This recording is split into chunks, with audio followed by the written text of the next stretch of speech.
Hey chosen ones, how we doing? It's like nice and bright out today, so I usually don't film with glasses on because it's like less personal, but I don't know, it's kind of bright out. So I'm in Jamaica, Queens. We're gonna film in like 20 minutes or so. Yeah, man, it's been a good week. Been good. Hope everyone's been awesome. Awesome. And got a couple of Bible verses written down for today's video. It's kind of like threefold. Raising self-esteem via confidence, therefore deflecting any inclinations to self-sabotage, since self-sabotage comes from low self-esteem. And lacking self-worth. Some stuff I've been working on personally for myself, and I know I'm not necessarily alone in those feelings, so I thought it might help to do a video on some verses and discussing those topics. Not easy ones to discuss, but definitely worth it, because I've been realizing that it's okay to have weaknesses and flaws, and it's pretty cool that I have some strengths, right? But I been working on my weaknesses, or at least admitting to my weaknesses.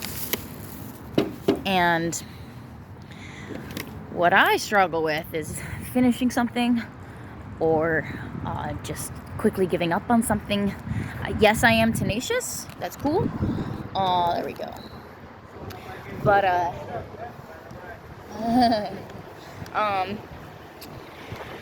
but there's been patterns I've noticed in the past couple of years of not sticking it through on some situations, and I think, my heart is heavy. I'm delighted in the other opportunities that are now in front of my feet, but my heart is heavy, and I admit I feel remorse on not leading by example for literally anyone that is ever going to be like a sports instructor or coach. Like, I let my emotions be transient, and I was reactive while I was being sensitive, and I am sensitive. And had I let the storm roll through, I could have decided to grow through the workplace frustrations. And so, not to harp on myself or dwell on anything for too long, but it is absolutely vital that I recognize what I'm learning from the situation, so I move forward aware that I can have a tendency to just want to give up and quit when things get challenging or hard. And I think that while that supervisor asked me an inappropriate question, it also was a huge life lesson that people will test me. I've been told that I have a strong dominant personality, and so sometimes, even when in workplaces, someone above you, they're in charge of you, they will see that in me and want to kind of poke the bear. So how am I going to respond? Am I going to be like Mama Bear, who like, rah, or be reactive to someone trying to test me? Because that's what that question was. Like the question about my scar had nothing to do. For those of you who are just tuning in, welcome to the channel. And there was a great company I was working for, but then a supervisor asked me a question about a scar that I have on my forearm that I personally think is badass and is a part of my story. And like Wolverine, West Coast Wolverine, shout out, subscribe, said they're souvenirs to our survival. Our scars are souvenirs to our survival, and I really like that. I really like that, and I really appreciated that comment, and I really appreciate everyone's support for the channel thus far. It's awesome. Thank you for your loving, kind support. It really means the world to me. yeah, that's actually just something that's very nice to let you guys know that I absolutely couldn't do this channel without you. Appreciate you. So those are my weaknesses. Those are my areas of improvement. And like, I thought about it, and it's like I have so many interests and hobbies, and it's kind of funny that like I can try anything that I put my mind to and just basically succeed. Like that's a cool strength. But what am I finishing? What am I persevering through when something gets tough, or almost you get frustrated with certain projects sometimes, and like sometimes projects extend past the timeline, the deadline, and I gotta learn how to not wig out, and at least I've definitely learned how to at least not wig out anymore. That was something my grandma taught me last summer, and the thing moving forward that I like to do is learn how to feel my emotions over a timeline, and I've decided that my new coping mechanism is journaling. But I've made a couple of past big mistakes this year so far of like self-sabotage, and wasn't ready to look into that yet to see and decipher what the root cause of that is.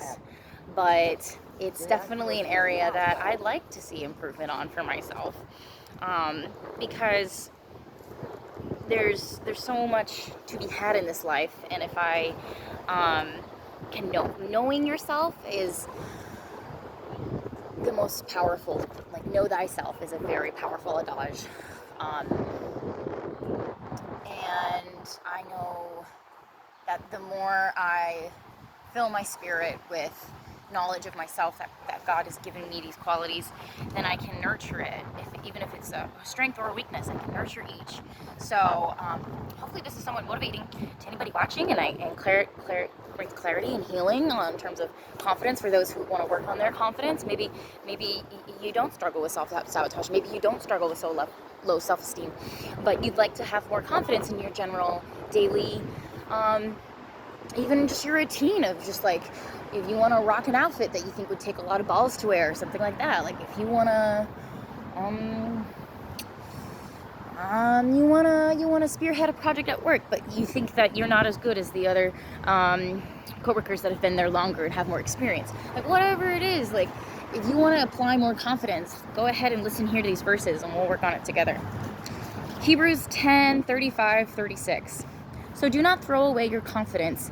It will be richly rewarded. That's nice. That's nice. 2 Corinthians 12:9. But he said to me, my grace is sufficient for you, for my power is made perfect in the weakness. Therefore, I will boast all... I'm just like double checking that my stuff's there. It's totally fine. Therefore, I will boast all the more gladly about my weaknesses, so that Christ's power...